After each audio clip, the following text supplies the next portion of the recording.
I never imagined my wedding day would begin in a basement. The rope bit into my wrists, rough hemp burning my skin, while the damp chill of the ranch seeped into my bones.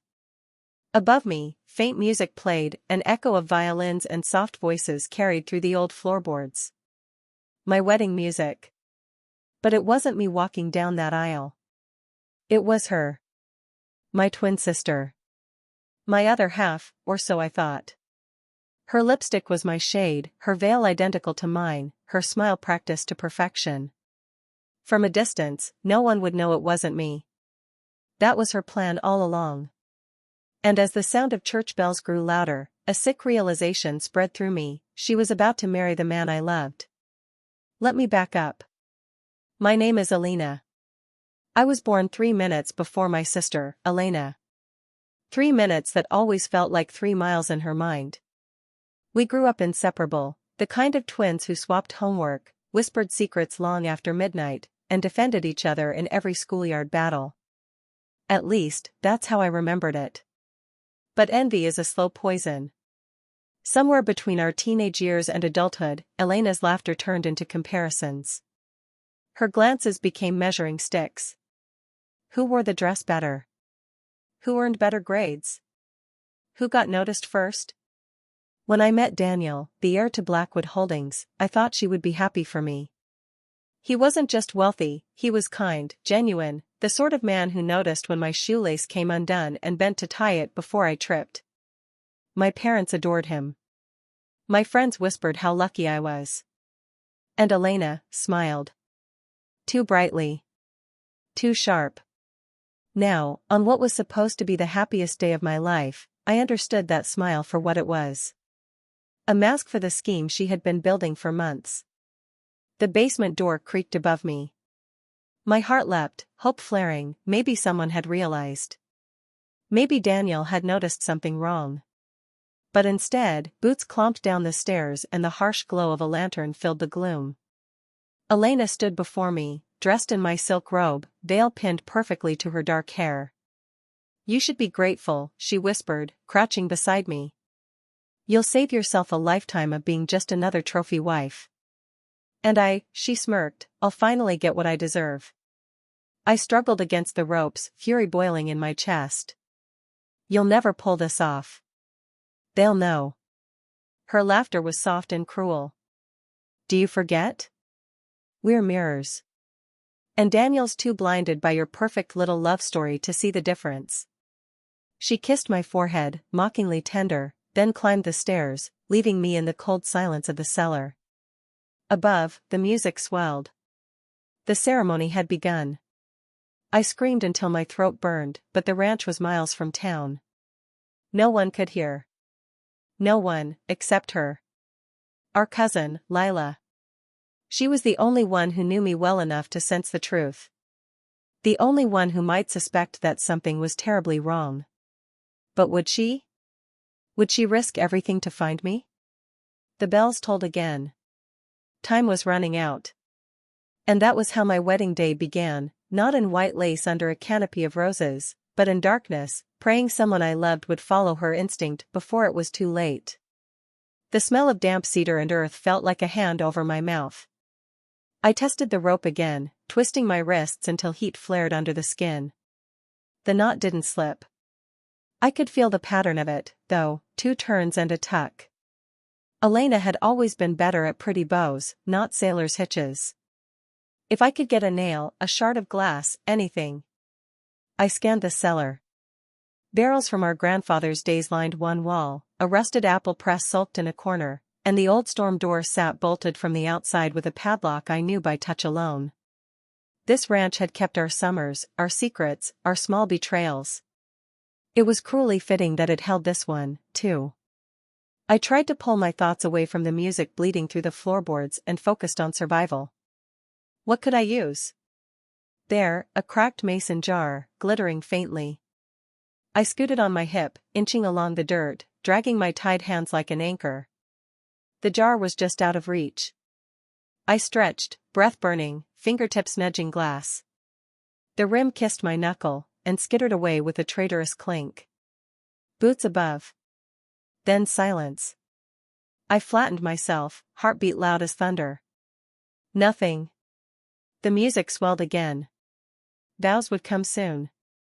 The officiant would ask the question that belonged to me, and my sister would steal the answer. Think, Alina. Lila.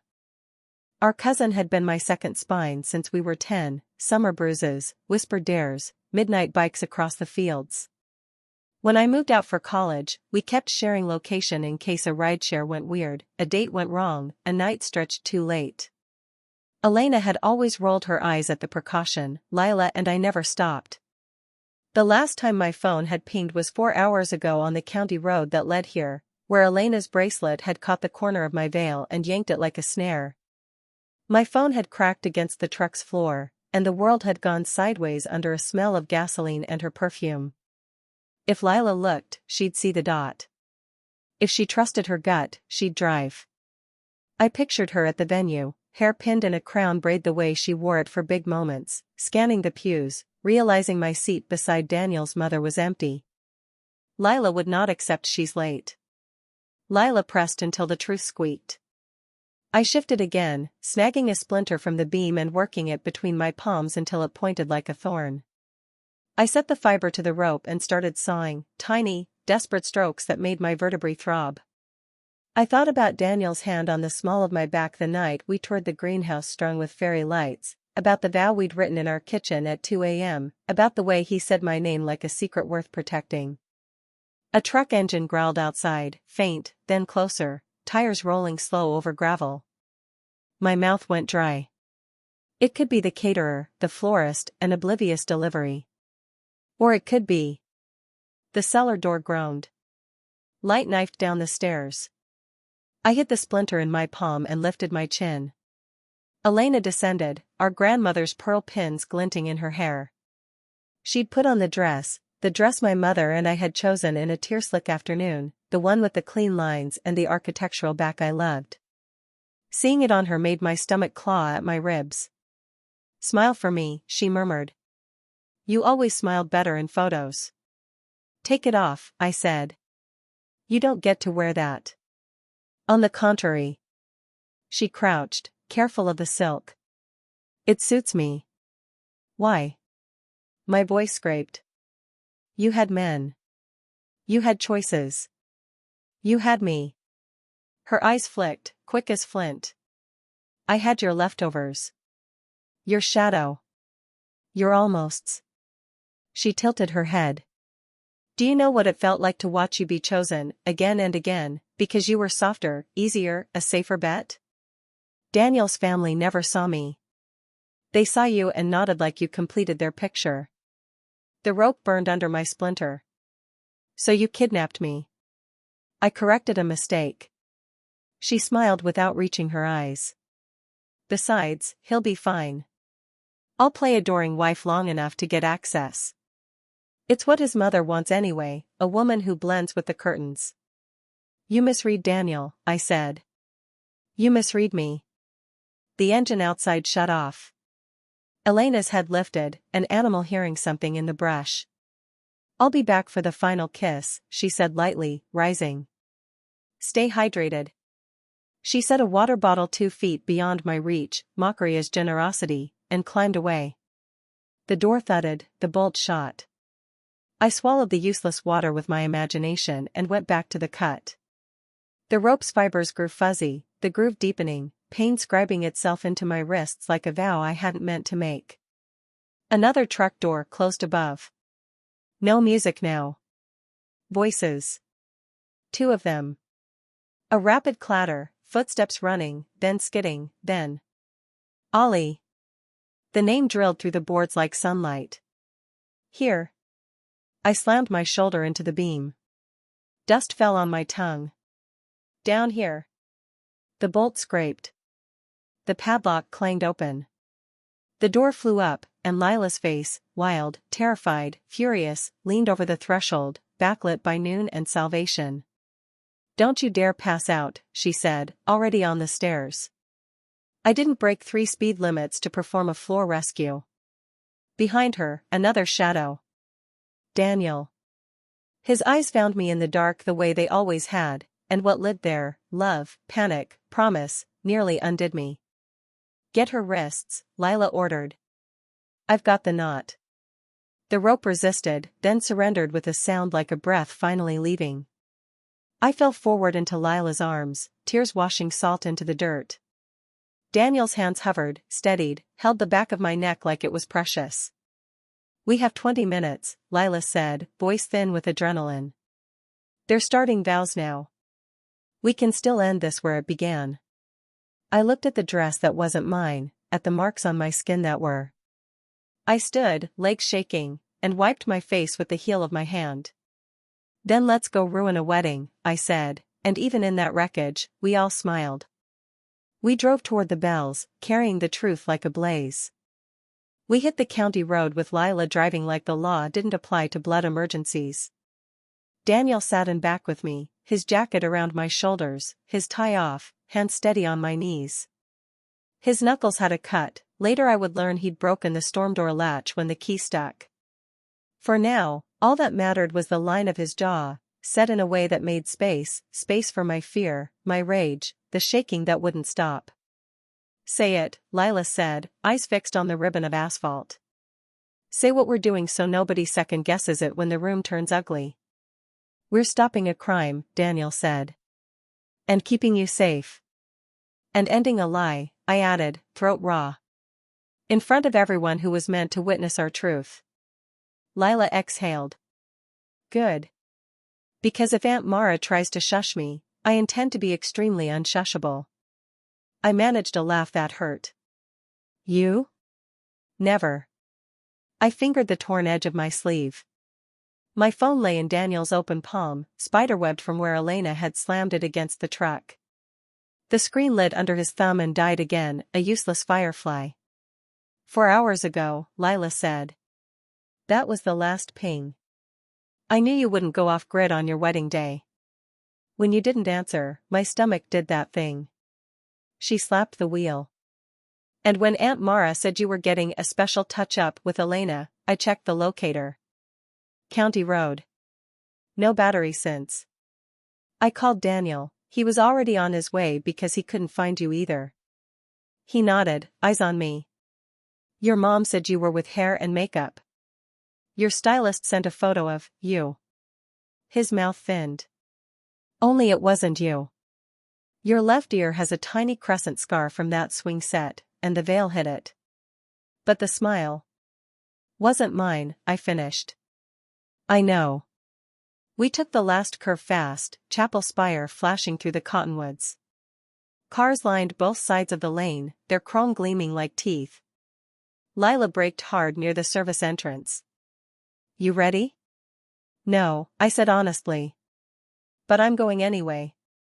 We sprinted. Someone shouted my name, then Daniel's. The usher gaped.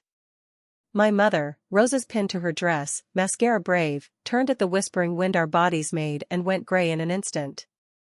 She reached for me, then stopped, horror tearing across her face as her mind tried to seat 2 identical daughters in one reality. Alina, she said. Alina? Later, Lila snapped. Where's the officiant? A hush rolled through the chapel like a tide as we stepped into the aisle. Every head pivoted. 2 brides always make a spectacle, 2 living, breathing mirror images make a storm. Alina stood at the altar in my dress, veil lifted, her expression a portrait someone had painted of me with one wrong color in the eyes. Daniel moved forward to shield me without blocking the view, a neat paradox of love. The officiant faltered. Perhaps we should. No, I said, voice loud enough to find the rafters. We shouldn't. My father rose from the front pew, face bloodless. Girls. This woman, Lila said, pointing at Alina, kidnapped this woman, she gripped my shoulder, 4 hours ago, assaulted her, destroyed her phone, and locked her in a basement on the Harper Ranch to steal her identity, her wedding, and her future. That's not girls. That's felony. Gasps. A hand over a mouth. Someone's pearls clicked like teeth. Alina laughed, low, incredulous. Are you going to take her word for it? She's hysterical. Look at her. Look at my wrists, I said, lifting the rope burns. Or do those match your bouquet? A murmur like bees. The photographer lowered his camera, human for a beat. Daniel's mother whispered something that sounded like prayer or profanity. You were late, Alina said, sweet as poison. We were all worried. Save it, Lila said. We have timestamps, security footage, and an uncle who's already on the phone with the sheriff. We also have the key you used and your lipstick on the cellar latch. She held up a handkerchief in a bag she must have grabbed from Daniel's pocket. You left prints like confetti. Elena's smile trembled. Anger flared in her irises, rapid and feral. For a second I saw the girl who dared me to jump from the hayloft into the lake, who'd grabbed my hand and said we were invincible. Then she blinked, and the calculation returned. Alina, she said softly. We can fix this. We can go together, walk out, laugh about it later. You know we're stronger as one. I used to believe that, I said. Until you showed me what your one meant. Alina took a step. Daniel took two. The space held 1,000 histories. Let her speak, the officiant said, perhaps out of some clerical reflex to fairness. If only for the record. Elena's voice cooled. Fine. Yes. I planned to marry Daniel. He would have been happy. He wanted a wife who made sense to his mother, who would ease the transitions of legacy. I would have handled the charities, smiled for the boards, given him heirs who looked like a brochure. He would have thanked me. The difference between us, sister, is that I understand the roles we're assigned. And I refuse them when they're wrong, I said.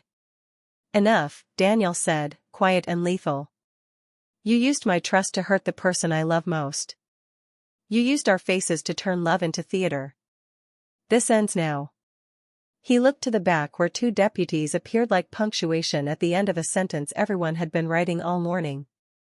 Elena's chin lifted a fraction, a queen at the scaffold. You'll thank me one day, she murmured, to herself, to me, to no one.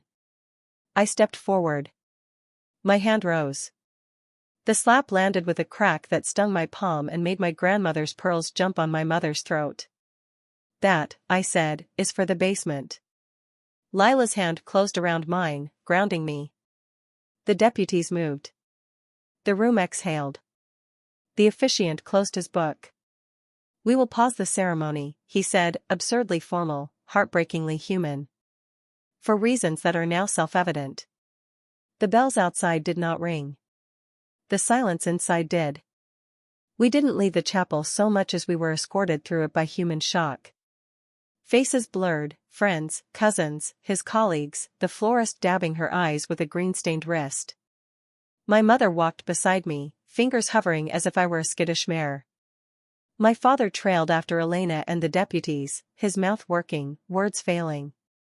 Later, I'd remember the way the light hit the stained glass and set a red band across the floor like a line nobody should cross. In a side room meant for nursing mothers, we sat on folding chairs like any other tired people. Lila pushed a bottle of water into my hand and ordered me to drink. Daniel stood, back to the door, deflecting interruptions with the calm of a man who'd learned to say no to billion-dollar egos in boardrooms. Sheriff's on his way, Lila said, phone buzzing on her thigh. Deputies will hold her. I've got copies of everything we touched at the ranch, and Uncle Joe is photographing the locks.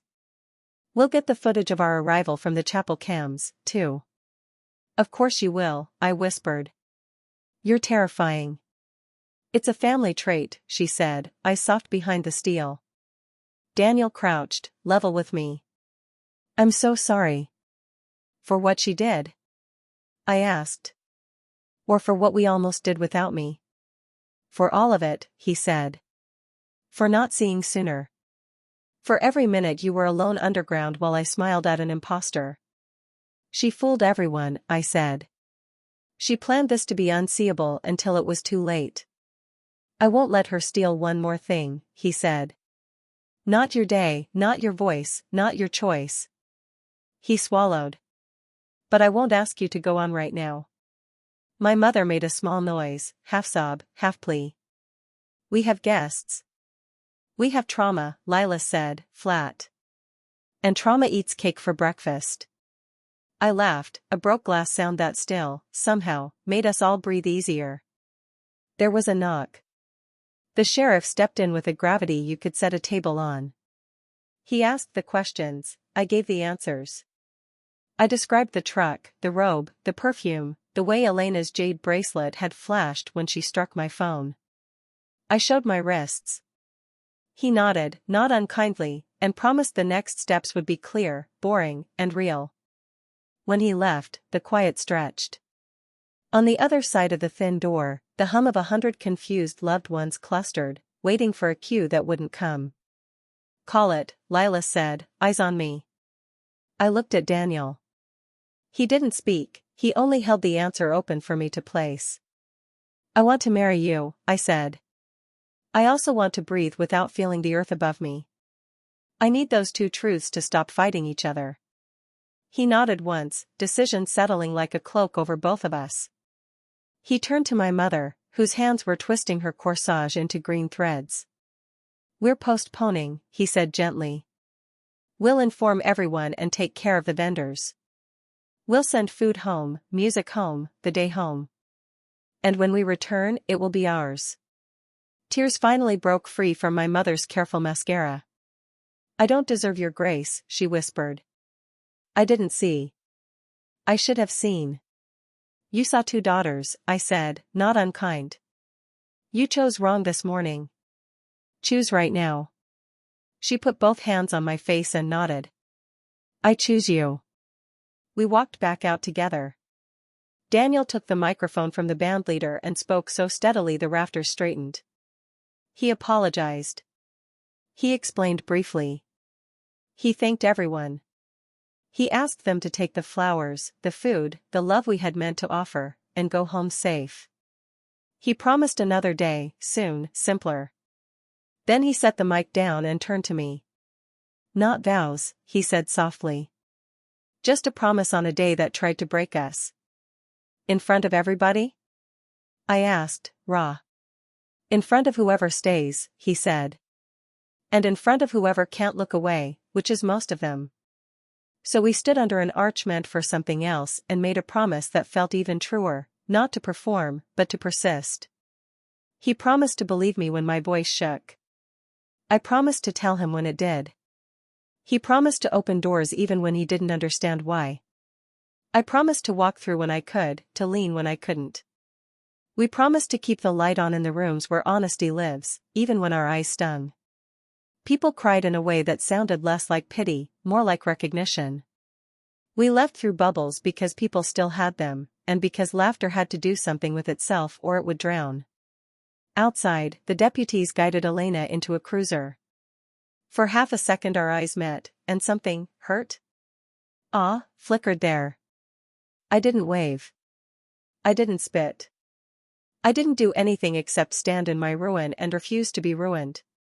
We drove away in a car that smelled like lilies and adrenaline, with our wedding on hold and our future insisting we come back for it. Grief has a schedule, but it never tells you.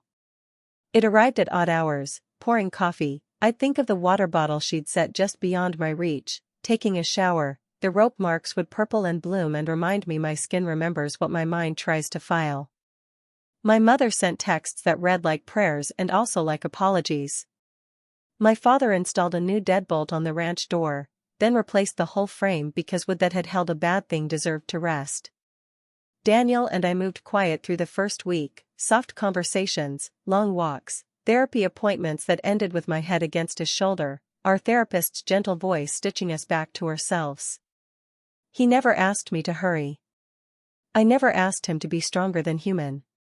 We learned the choreography of aftermath. He held me when the noise of the elevator felt like a bolt, and I touched his wrist when his eyes slid sideways in a board meeting because a colleague wore my sister's perfume by accident. Elena's arraignment was not the spectacle the town wanted.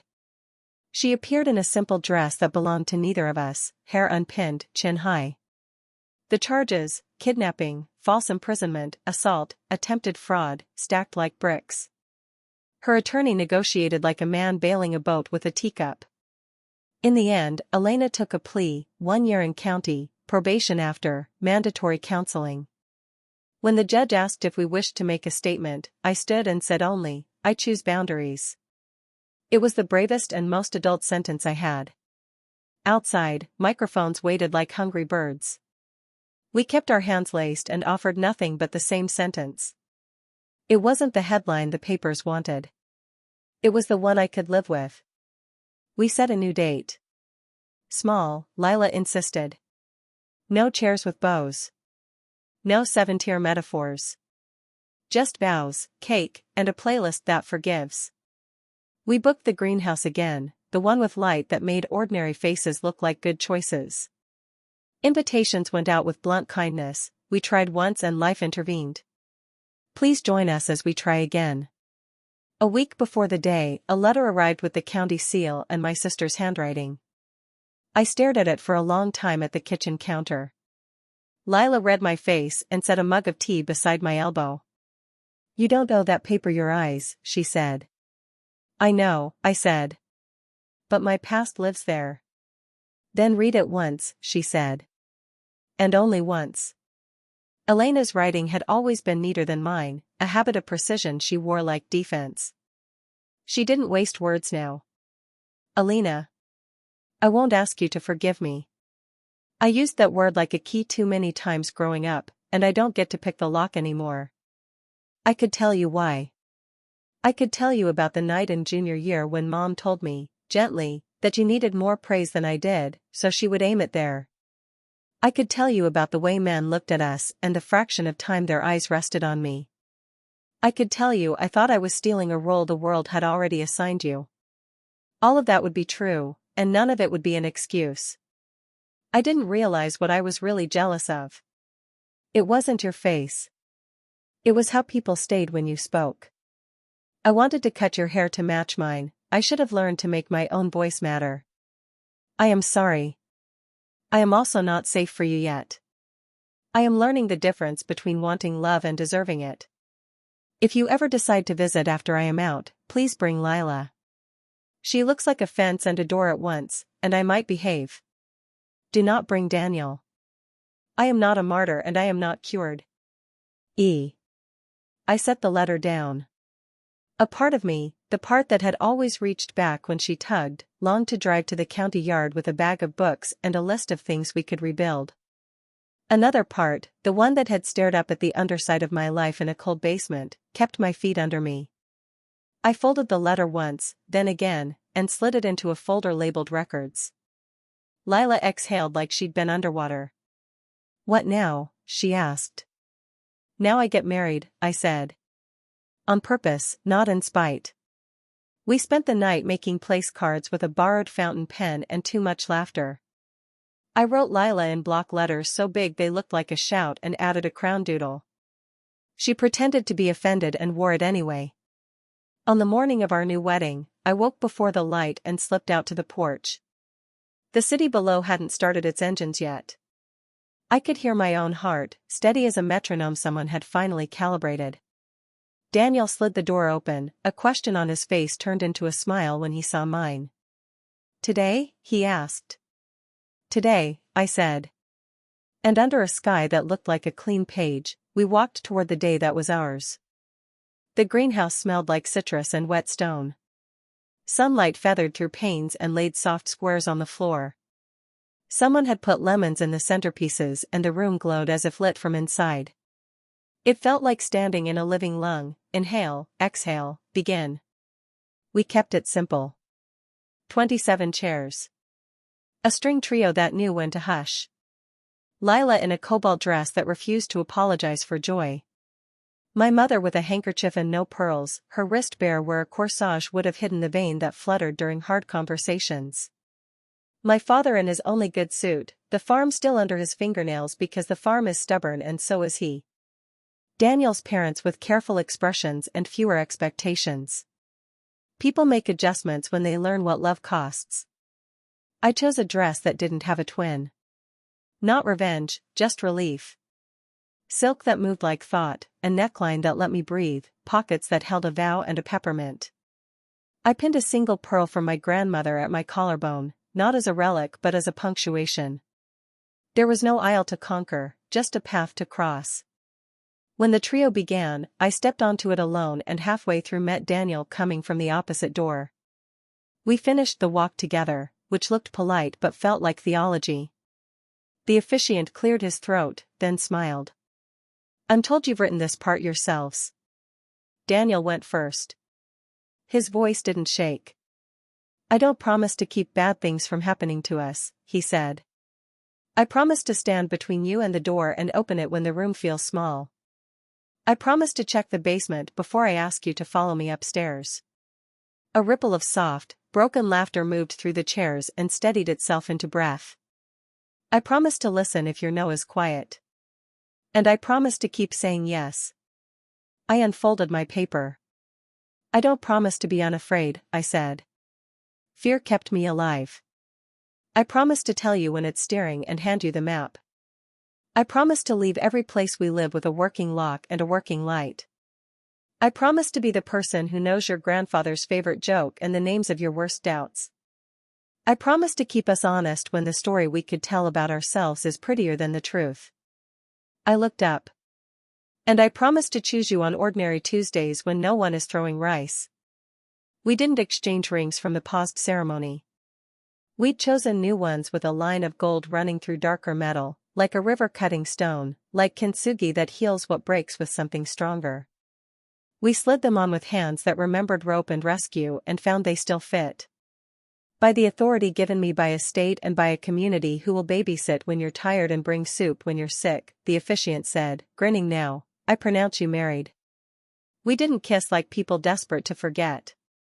We kissed like people grateful to remember. After, there was cake cut with a knife Lila insisted on inspecting first. There were toasts that mentioned lemons and basements and finding sweetness anyway. Someone put on a song that every generation somehow knows, and we danced with the unease rinsed from our shoulders. Halfway through the afternoon, I slipped out to the greenhouse's side door. The alley behind it smelled like rain waiting its turn. I took the letter from Alina out of my pocket and, for the first time since I'd read it, didn't shake. I wasn't going to the county yard today. I might go one day with Lila and a plastic chair for my boundaries to sit in. Healing is not a sprint, it is a garden you keep showing up to water. Footsteps. Lila leaned on the doorframe with the lazy grace of a cat who knows it owns the room. "You okay?" "I think so," I said. "I think okay is big enough for today." She nodded at the ring. "Looks expensive." "It cost time," I said. "And patience. And a new lock." She grinned. "Worth it." Daniel appeared, tie skewed, breathless in a way that made my chest do the warm water thing. "You two eloping?" he asked. "Already did," Lila said, tipping her chin toward the hum inside. "Go claim her before I do." He took my hand. We walked back into the light. Months later, we drove out to the ranch with a coil of new rope, a toolbox, and a plan. We kept the cellar because erasing isn't the same as healing. We put in a proper light, a shelf with preserves, a bright blue lock that clicked like safety. We painted the door yellow, loud as laughter. We named the basement what it was, storage, and stopped giving it the intimacy of a secret. On the way back up, I paused halfway and looked at the spot where a different day had pinned me to the earth. The air felt clean now, like someone had opened a window in a closed room. Daniel stood on the top stair, hand offered. "You don't have to come down here again," he said. "I know," I said, taking his hand. "But I can." We left the door open and went outside where the sky was bigger than anything we'd been taught to fear. The wind moved through the cottonwoods with the sound of dresses rustling, and for a moment, I swear, I heard bells, not from a chapel, but from inside my ribs. I thought of Alina, of the little girls we had been, backflipping off hay bales, shouting the same dare at the same time. I believed her letter. I also believed in locks. Both things could live in the same house. We drove home at the speed of people who aren't running anymore. At red lights, I reached for Daniel's hand like a reflex. At green ones, he didn't let go. And on nights when the dark pressed and my breath remembered the shape of the cellar, I touched the gold line in my ring and reminded myself, we are held together by what broke and then was mended on purpose. Our marriage wasn't the triumph the magazines want or the tragedy the gossip feeds on. It was a thing built after a pause, with a cousin for a compass, a letter for a lesson, and a door that stays unlocked from the inside. The day didn't go as planned. It went as true. And that has turned out to be the better vow.